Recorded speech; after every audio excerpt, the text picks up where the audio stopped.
Muy buenas tardes. Hoy vamos a realizar el foro chat Los falsos rojos. Se refiere al reformismo y revisionismo en América Latina. Este tema es de gran actualidad porque constituye una tendencia en América Latina. Las últimas elecciones y luchas que libra el pueblo en América Latina por un cambio que se viene produciendo en la correlación de fuerzas. Esa correlación de fuerzas que antes era muy conservadora, hoy van hacia cambios que no son fundamentales en una salida hacia el socialismo, porque muchos de esos movimientos no cuentan con una teoría ni con una práctica que apuntale hacia una salida revolucionaria, sino están imbuidos por un pensamiento reformista, en algunos casos que son hasta anticomunistas, y otros revisionistas que plantean una lucha por el socialismo, pero que su comportamiento y su teoría buscan fundamentalmente el desarrollo del capitalismo y del neoliberalismo en muchos casos. Bueno, trataremos de ver esa relación y, por supuesto, la importancia que tiene para Venezuela esas condiciones favorables a esos cambios hacia una llamada izquierda, ¿no? Que nosotros como partido no la consideramos porque para nosotros la izquierda y derecha son categorías burguesas que no corresponden al análisis marxista. Nosotros nos consideramos marxistas-leninistas y comunistas porque partimos de ese análisis.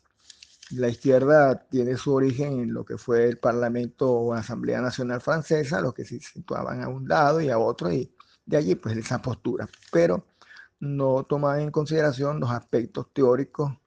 del análisis de la sociedad y de los cambios revolucionarios.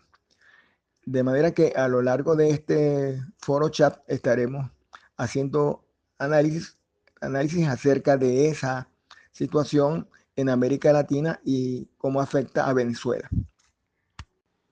Podemos ubicar el nacimiento del revisionismo en la era post-Stalin, en relación con lo que fue el papel del 20 Congreso del PQ en 1956, quien niega la acción de la ley valor bajo el socialismo, que fue expuesta por Stalin en su obra Los problemas económicos del socialismo de 1952. De manera que allí, por supuesto, tiene ese génesis. Sin embargo, es importante destacar que anteriormente ya Mao había entrado en contradicción con respecto al el desarrollo y crecimiento del socialismo en términos a lo que significaba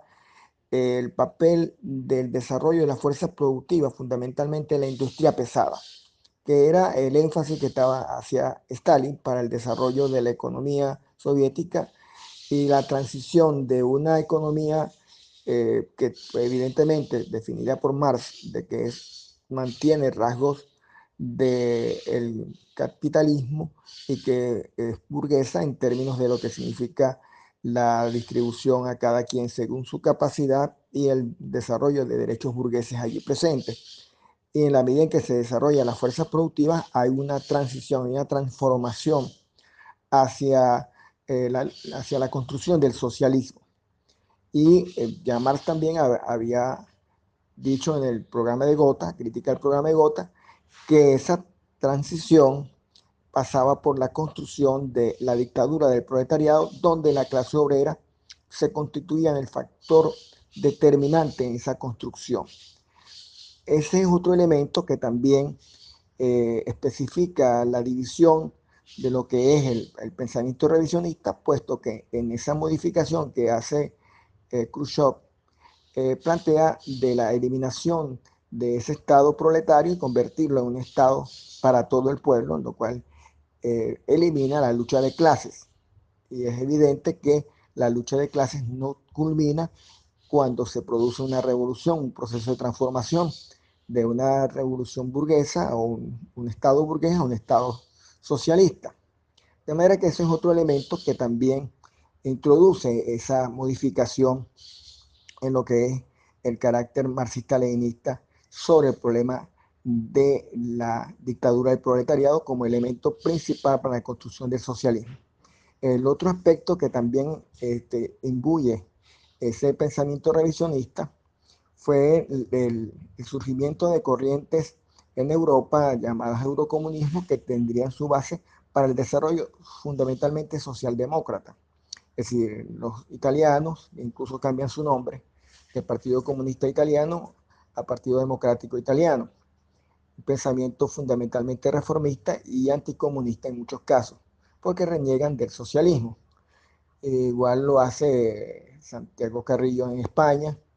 Eso dio pie también que en América Latina Teodoro Pekov construyera el movimiento del socialismo bajo esas consideraciones de eliminación de la dictadura del proletariado como elemento básico para la construcción del socialismo.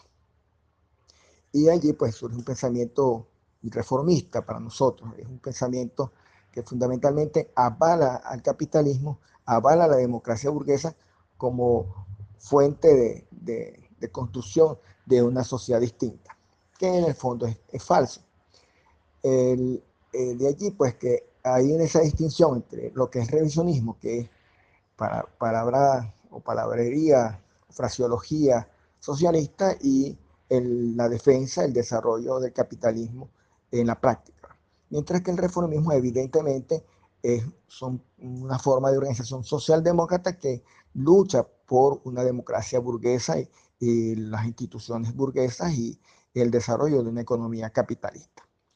En América Latina, por supuesto, ese debate llevó en distintos contextos a situaciones bien definidas. En la época de la hegemonía de Estados Unidos, en América Latina se produjo una transición, que fue el caso de Chile,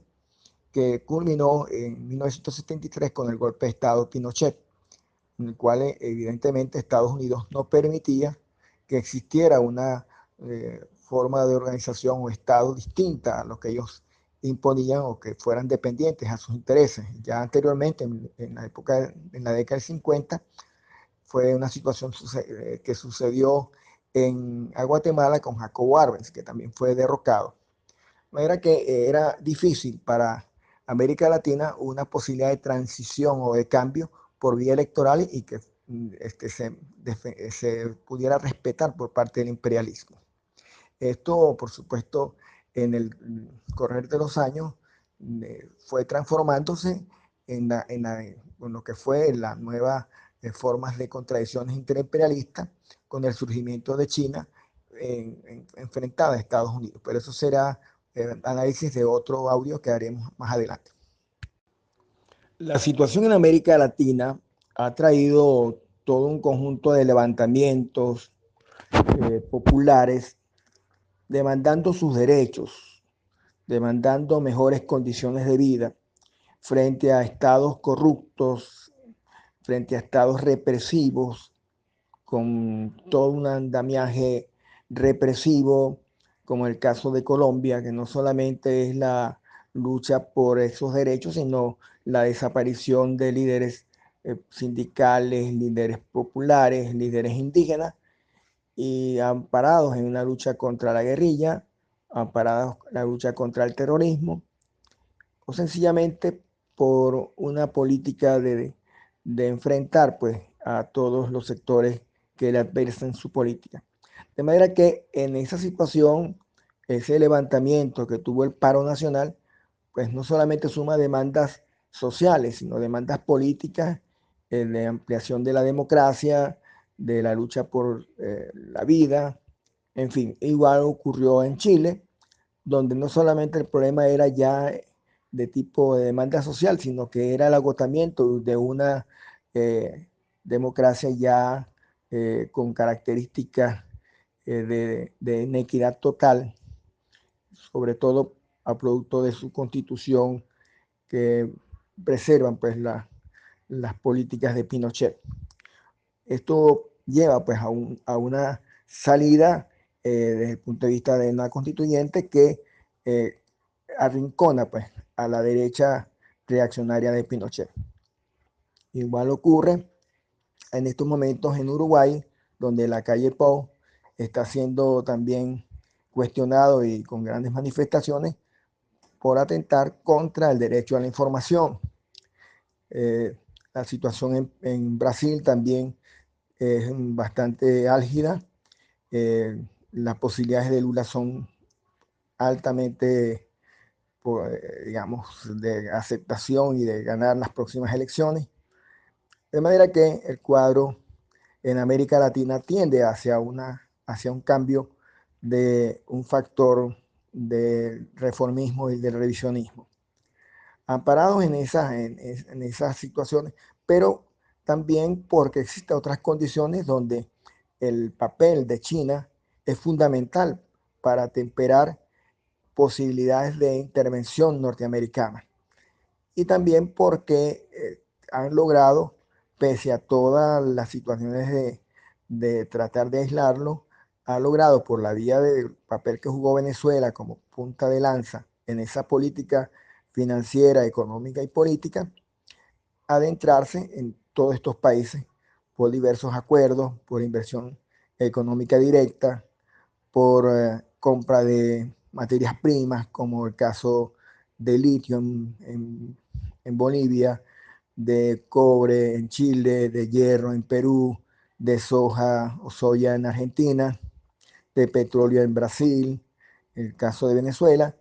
y la instalación de las zonas económicas especiales que ya existen en otras regiones de América Latina, como en el caso del Perú. Y acuerdos con gobiernos que aun cuando no son de esa corriente reformista, pues no tienen problemas en pactar con él, como el caso de Lazo o el más reciente, el de El Salvador, con Bukele, que frente a la contradicción con Estados Unidos, ya está en acuerdos con China. Sin dejar de nombrar el caso de México, donde recientemente salió triunfante Morena y los aliados de AMLO.